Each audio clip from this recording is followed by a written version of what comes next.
अस्सलामुअलैकुम, क्या हाल है आप लोगों का। और आज हम बनाएंगे घर में एक मज़ेदार सी ड्रिंक, और वो होगी गन्ने का रस, जो कि हम जाकर बाहर पीते हैं, वो हम अब घर में बना लेंगे और इंतहाई आसान तरीके से। इसमें मैंने गुड़ डाला है, तकरीबन आधी प्याली गुड़ डाला है। तकरीबन मैंने लेमन जूस, 2 नींबू का जूस डाल दिया। ठीक है, आधी चमची मैं इसके अंदर डालूँगी काला नमक, बहुत सारा डालूँगी बर्फ़, और 2 गिलास जितना डालूँगी पानी। अब आप देखिएगा, इतना मज़ेदार गन्ने का जूस जो है वो घर पे तैयार होगा। और ख़ासकर जो पाकिस्तान से बाहर लोग हैं और उनका गन्ने का जूस नहीं मिलता उनको, या उनका दिल चाहता है बहुत अच्छा पीने का गन्ने का जूस, तो वो आप घर पे भी बना सकते हैं। बहुत आसान रेसिपी है, अभी मैं आपको बना के दिखाती हूँ।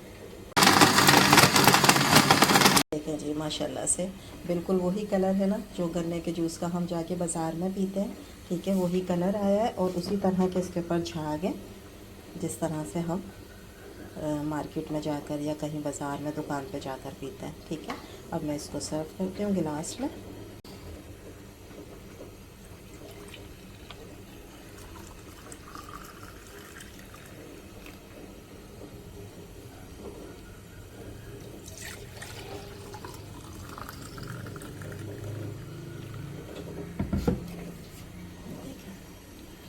ज़बरदस्त सा फ्लेवर में इंतहाई मज़े का है। बिल्कुल आप जब पियेंगे तो आपको लगेगा कि आप गन्ने का जूस ही पी रहे हैं। ये हमारी आज की रेसिपी। गर्मियाँ शुरू हो गई हैं तो मैंने कहा आपके साथ कोई ऐसी ड्रिंक शेयर करूं जो कि डिफरेंट हो और आप घर पे बना सकते हो।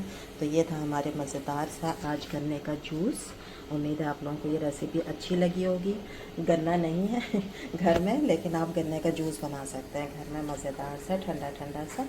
इंशाल्लाह कल फिर हाज़िर होंगे एक नई रेसिपी के साथ। जब तक दें इजाज़त, अल्लाह हाफिज़।